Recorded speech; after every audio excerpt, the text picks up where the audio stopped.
Hey everybody, welcome to etrailer.com. I'm Bobby, and today we're taking a look at the Swagman Current 2 bike platform rack for electric bikes on our 2021 Ford Ranger.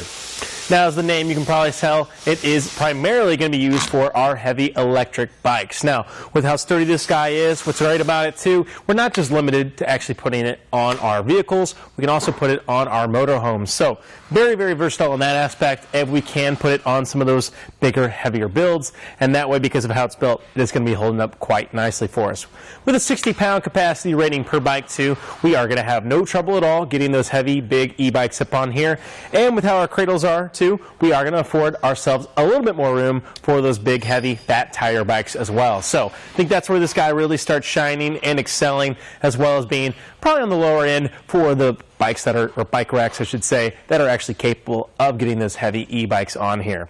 You can take a look too at this rack itself. You can see pretty stylish look to it. You get a lot of electric green going throughout the entirety of it. I like those because they are all of our contact points, things that we are going to be utilizing to start manipulating our rack. So nice that we can start seeing those even when it is dark and dusk out.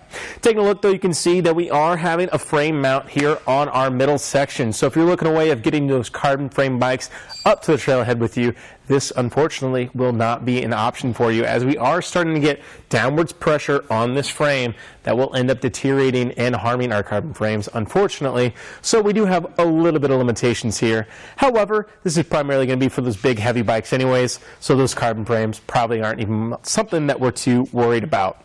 Well, let's go ahead and take it off real quick, see how easy it is to do. Before I get too ahead of myself, though, we do actually have a tilt-away feature on this guy to utilize.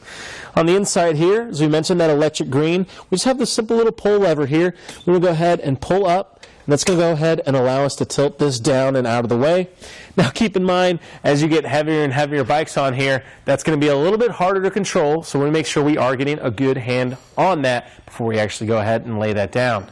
If I take a quick look here and lower this tailgate, I can see that I think we're going to have a little bit of contact, yep, right there on the end of our tailgate. So you can see where we are meeting that cradle. So unfortunately today, not going to be able to get the full range of our tailgate. However, if I had to need something really heavy or big that I don't want to fight across my sidewall here, I go ahead and grab it, sling it down to here. Again, though, I wouldn't be putting any weight on this tailgate. We don't want to end up damaging our tailgate or our rack. But it could be nice just to get a little bit of maneuverability in the back here of just getting that tailgate a little bit open. So, kind of a shame that we can't utilize that full tilt-away potential. However, we're not limited to just this vehicle on our family, so that tilt-away feature, still nice that we actually have it. And again, we just get a little bit of reach into our tailgate. Setting up's even easier than take it down. As you saw, I just walk it right up. It's going to go ahead and clip itself in place. No pins and clips to have to worry about. Nice that it's a little bit hands-free for ourselves. One thing I like about the rack too, you can see not too much going on with these arms. They are very sturdy though, so they don't really take up a lot of eye space on the back of our vehicle, which is nice. Still getting good range to actually see our license plate if we needed to. And I think our wheels are going to be the biggest issue that we have with our tailgates. So that's going to be kind of up to us on the end here. Now with that center mass, to actually take this off, all we have to do is press in on these levers. Now keep in mind, we do have locking cores on either end of these ratcheting arm system, which is nice because we make sure our bikes are actually staying to our rack when we leave it unattended. So those also will be Keto-like to each other, and they'll even be Keto-like to our hitch lock that we'll show off later in the video. So go ahead and take those guys off. Makes it very easy. I like to go ahead and start with our back points of contact though. Now our levers are going to be really easy to hit here. You can see that electric green coming in again for our straps. The straps themselves, pretty simple. Just in a little soft, kind of like, well, hard rubber, I guess you could say. With a nice little plastic padding on the inside there. I like the holes in that too. Give a little bit of shock absorption as we get on the road. That way our bikes are going to be feeling it a little less. Not going to be doing any damage to the inside of our rims, especially on those fat tires. We don't want to be having any kind of damage to our wheels. Sliding those out of the way. And I think one thing you'll notice too is how long these straps are. I mean, you can fit a host of different bikes up on here. And as like I said, as you can see, very, very wide cradles, 5.5 inches. So definitely don't think we're going to have any trouble there at all with those fat tires. Well, that brings us to our last point of contact here. Now keep in mind, you are going to have heavier and heavier bikes on here, so we make sure we do have a good, firm contact on our bike at all time. Pressing in that lever, and lifting up. And if you're like me, I think it makes it just a little bit easier just to go ahead and remove that entirely. That way we're not fighting with it when we actually take this off. I like to really make sure I get underneath my heavy bikes, especially we get starting to get towards 60 pounds. So getting up close and underneath it, it's going to allow us to simply walk our bike off like so. And now we can get riding and onto the trail. Now our mounting is going to be pretty similar, but definitely keep in mind, guys, you know, you're getting heavy bikes up on here. It's starting to be a little bit of a hassle to fight with it a lot of times. So sometimes what I'll do is you can actually get your bike up here. If you have a second pair of hands, this really helps. We can actually utilize this mast here too to get up and out of our way. It's going to be easy to reduce that. As you can see, all we have to do, pull open that lever again on the bottom there to actually set that to the side. So that's a quick little way if you needed just a little bit easier way of getting our bikes on there. Go ahead and take the arms off before, bring our mast up, and that way we're not fighting with it all the time. However, definitely still able to put these arms on first if we had to. I just recommend maybe checking out a couple different ways to actually hold it in.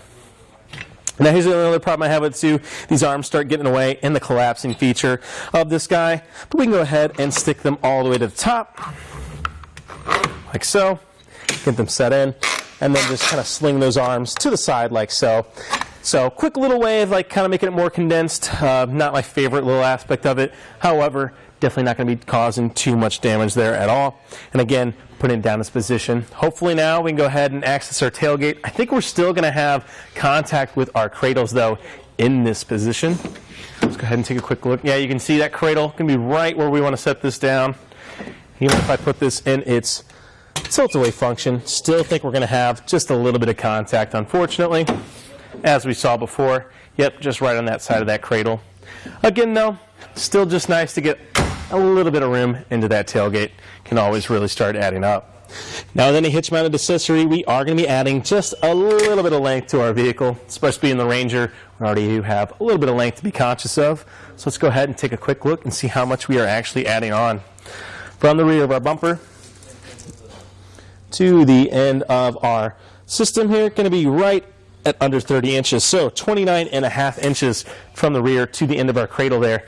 Definitely going to be a little length to keep in mind. However, nothing too crazy, especially for two platforms here. But let's go ahead and see how we can actually shorten down a little bit of that length. Again, bringing us back to that handy lever. You can see how useful that guy really is.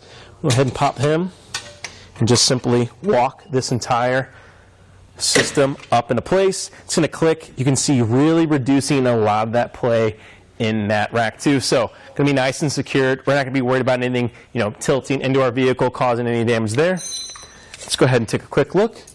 See how much space we shaved down right there.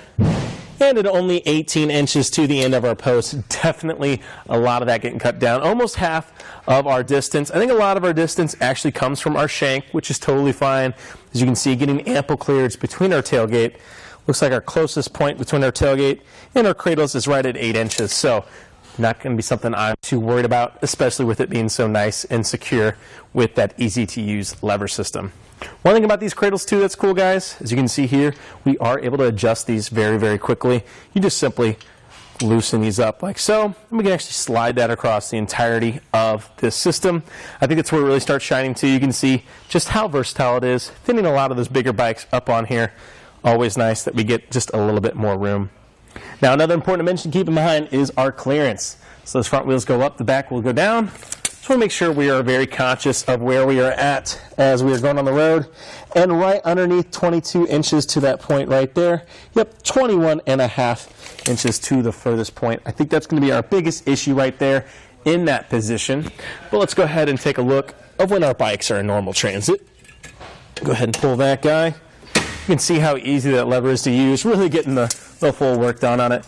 And I think our furthest point is actually going to be one of our knobs here to the end here. Looks like we actually are 100% level there though. So let's go ahead and take a quick look at the end here. And right under 28, so 27 3/4 inches to the top of that, or I should say the bottom of that, to the ground. Definitely going to be something I'm not too worried about. Just if we're doing any kind of crazy off-roading, or if you have an insane terrain, it might be something to be conscious of. But I think it'll be well and up and all the way, especially being up in this Ranger. Shouldn't have too many issues. Now we do have an 1.25 inch receiver here naturally. However, we do have a 2-inch sleeve adapter that we've gone ahead and thrown on today. This is going to allow us to use our 2-inch hitch. And on the inside too, we just have a threaded anti-rattle hitch bolt in the back here, guys. Now they're pretty standard across the industry, but as you can see, I am shaking this. That's shaking the entirety of the vehicle. It's really going to bring this down, reduce a lot of that play that the rack's going to feel. That's going to make for a nice smooth ride for ourselves, of course our bike rack, and hopefully our bikes as well. Anything we can to reduce that jostle, really going to be paying for it in the long run.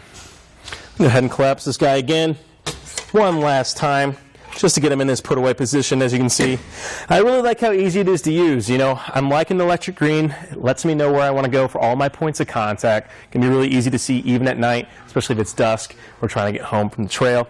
I think Swagman does an excellent job for what you want, right? You're wanting 60-pound capacity. We're getting those big, heavy bikes up on here with no trouble at all. The only issues I start running into, I'm not the biggest fan of the center mass position. However, it's pretty hard to beat out there, I would say. Maybe the Yakima hold up might be close and similar to what you need. However, at that point, you're really losing those really wide cradles. So I think this guy has a niche, and he really fills it perfectly. Well, I think that about does it for our look at the Swagman Current 2-bike platform rack for electric bikes on our 2021 Ford Ranger. I'm Bobby. Thank you for watching. Here on our test course, we'll start by going through the slalom. This is going to show us the side-to-side action. This simulates turning corners or evasively maneuvering. Once we get to the alternating speed bumps, we'll see the twisting action. This will simulate hitting a curb or pothole or driving over uneven pavement. Once we get to the full speed bumps, we'll see the up and down action. This will be just like driving in and out of a parking lot, parking garage, or driveway.